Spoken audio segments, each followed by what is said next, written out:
today, I want to talk to my good friend and friend of the show, Dr. Emmett Gill. Dr. Gill is founder of the Student Athletes Human Rights Project out of UT San Antonio. We've talked a lot with him on the show about various issues related to athletic protests and things of that nature. Dr. Gill, welcome to the show. Hey, David, how you doing, man? Thank you for having me again. No problem. Look, I tell you, whenever I have you on the show, I get a lot of positive comments and a lot of people asking, who was that brother? Who was that brother? So, yeah, I say, yeah, he's a brother, and that's why I love him. So, fortunate, and it's kind of weird how I found out about you. I was listening to another broadcast a while back and heard you, and that's how I ended up reaching out to you. But what I'd like to talk to you about today is what I'd like to talk to you today about is the Missouri protest. What are your thoughts on that, and what comes now? Well, Dr. Coleman, I think that it's been a marvelous display of what a group of students can do when they come together. As you're well aware, the effort was led by a graduate student by the name of Jonathan Butler. It was joined in by faculty and staff at the University of Missouri. But then all of a sudden the football players stepped in. And, oftentimes we hear in athletics that football players are, sometimes separated from the general population, from the student body. And in this instance, the athletes heard about this issue. They met with concerned students, 1950 and the Legion of Collegians, and felt as if they needed to do something. And once they stepped in, David, it became a national story. And, you and I, we've talked about this a lot, about the power, that athletes have, in particular, student athletes of color. And so we witnessed this come to fruition this past weekend, and it's certainly outstanding. You asked, where do we go from here? Student athletes around the country need to take notice, and they need to step up of the model that's been set by, Grambling, that's been set by the student athletes at the University of Missouri. It's time for them to put together their own agenda and look out after their own well-being, and emulate what these students have accomplished at Missouri. I guess the question I have as it relates to other athletes around the country, do you think they will look at that model of what the athletes at Missouri did and begin to ask for things like we've talked about being paid, getting long-term health care, all of those things that are being currently denied to student athletes? Do you think that there will be? And we've seen some other protests so far, but they've been because of free tuition and things of that nature. But do you think student athletes will also now look at that model and say, hey, look, let's do the same thing? I truly do. David, I truly do believe that. I think that, they can't ignore it now. I think for as many people who frowned upon their effort, and if you read some of the articles and then you read the fan-generated comments below the articles, there are a lot of people, as you mentioned, that did not like this. But I still believe that there are a number, of, fans and parents out there who, applaud this effort, and who truly believe that, it's time for student athletes to step up. And so I think that it's going to happen. I think that there's a lot of, and we've talked a lot about what's been going on, but I think that there's a perfect storm that exists. With O'Bannon, with the O'Bannon suit, with the Kessler suit, with the reality that there's cost of attendance. Now, there are things that are happening where, these student athletes, if they decide to step up, and pursue their own rights, they're not starting from point zero. And I think that that's critical. You do have projects out there like our organization, the Student Athletes Human Rights Project. You got the National Collegiate Players Association. So they're not starting from zero. And so now that they have this model about how to go about things, and they have these assets that surround them, I think that it's totally possible. Now, Dr. Gill, you are professional. You are certainly part of the establishment as far as UT San Antonio is concerned. But I got to ask you a personal question. When you saw that protest, because I know you texted me, but when you saw that protest, what was your reaction? To be quite frank, and excuse my French, but it's about damn time. That was my simple, and that was my simple reaction. And I think, I text many of my friends, it's about to go down. I'm going to be honest with you, David. As much as I believe, that it should happen, when it did happen, I wasn't totally positive that, the demands that they had asked for would be met. You're asking for a college president to step down. That's quite a demand. So I wasn't sure about that, but I knew that they were going to shake things up.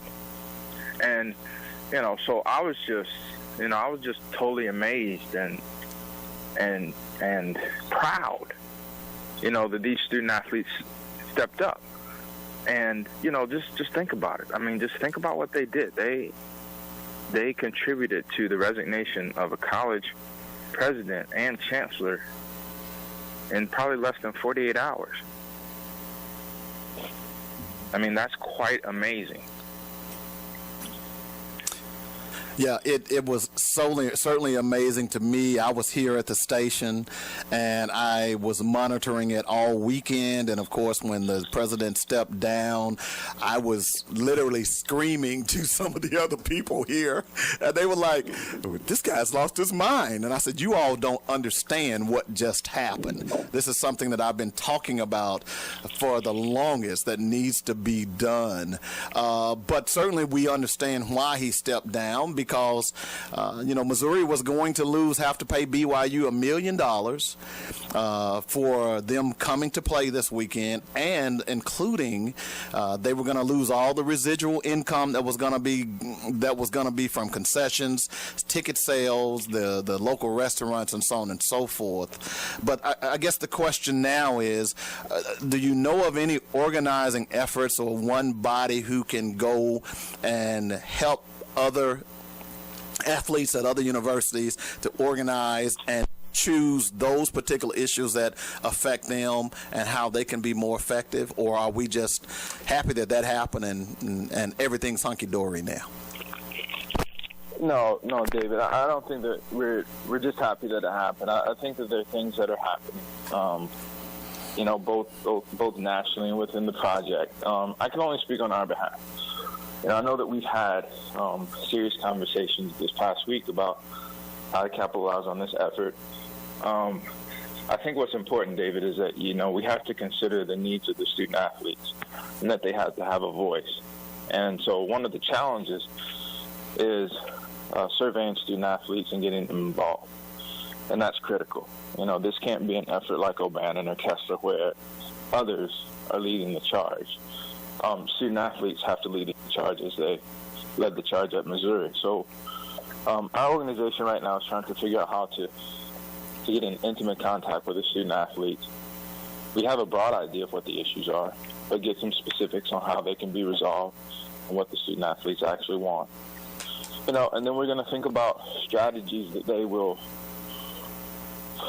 buy into, because not every student athlete is going to be willing to engage in a boycott like the student athletes at Missouri.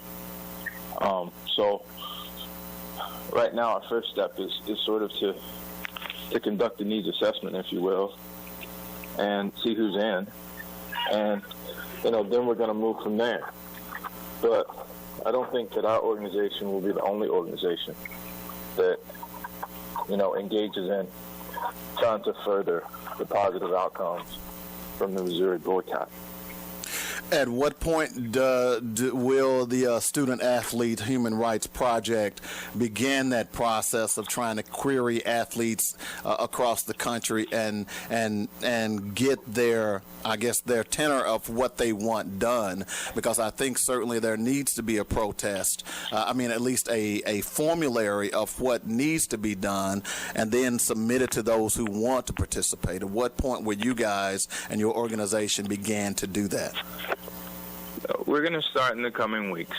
I think, David, one of the things that we have to take into consideration is, the type of the sport. The actuality is that we will be targeting football and basketball players, as well as women's basketball players. And, for a lot of teams, they're in the latter parts, for football teams, they're in the latter part of their season. They have bowl aspirations. They have finals. So we've got to think about that. And then we've got basketball. Basketball just started up. And, they have the end of the semester coming up. So we have to sort of be realistic about what we can do. But what we're doing is we're using social media, and existing contacts to reach out to those student athletes and, to at least start the conversation. The interesting part about social justice and creating some civil unrest and creating some tension, some positive tension, is that, we really want to, what's the word that I'm looking for? We really need for student athletes across the spectrum to buy in. And David, if you think about it, our easiest target or our best bet is to have our basketball players to buy in, because basketball players have a smaller team, as opposed to having 30 students or 60 students joining a boycott. Now you're talking about 12 to 15, and that's a lot less difficult to accomplish. And so it's going to be interesting, which teams decide to buy in, and if we are able to generate enough interest in a boycott, will it be basketball or will it be football next season? But we've got a little time, but we want to make sure that we capitalize on the synergy that's been created by the courageous student athletes at the University of Missouri. We're talking to Dr. Emmett Gill. He's head of the Student Athletes Human Rights Project. Dr. Gill, before we let you go, and again, I want to thank you every time you join us. You always have great insight. And, of course, I'm anything that you need me to do to help formulate a plan of action, any suggestions that I have, don't hesitate to reach out to me, because I want to be a part of that as well. But if student athletes want to get in contact with you, do you have a website? How will they do that? So please tell us. Absolutely. Our website is studentathleteshumanrights.com. Hashtag the SAH project. We're also on Twitter, SA Rights. SA Rights. And, we will have a hotline on our website coming soon, because, again, we need to hear from student athletes. We need to hear from their parents, regardless of sport, whether it's football, whether it's basketball, whether it's soccer, whether it's volleyball. We work on behalf of student athletes, trying to keep their well-being in mind. And so, and I really appreciate everything that you've done, Mr. Coleman, with your show. We will definitely be reaching out to media partners, because we have to get the word out. And we certainly appreciate the fact that you are so such an ally in this fight to make sure that we do the best for our student athletes. Well, and I'm proud to be a part of that. I was a former athlete who had broke his neck playing, and I'm obviously a part of the media, have been for 30 years now, and I'm proud to be part of that. Unfortunately, there are a lot of people in the media who don't believe in what you guys are doing, or they make millions of dollars off of these guys having sports shows, right, putting them on the air, but they don't want right, these guys to be paid. And I chastise my colleagues often about the hypocrisy. It's just hypocrisy that they make millions of dollars, they feed their families, they send their kids to school. ESPN has made a multi-billion-dollar company off of college athletes, yet you don't want them to make money. That's just crazy, and we're gonna continue to fight. I will be reaching out to you. As a matter of fact, go ahead and text me your website. I want to put a link on my website, the Weekly Sports Magazine, so that when people go to our website, they can automatically click on yours and track you as well. Okay? Thank you. We appreciate that. No doubt about it. Look, Dr. Gill, hey, stay strong, man. I'm in your corner. There are a lot of other people out there who are in your corner, and we're going to get something done to support these student athletes. I want to thank you for joining us today on the Weekly Sports Magazine. Thank you, Mr. Coleman. I appreciate it, and look forward to talking to you again. All right. Thanks a lot, Dr. Gill. We'll talk to you soon.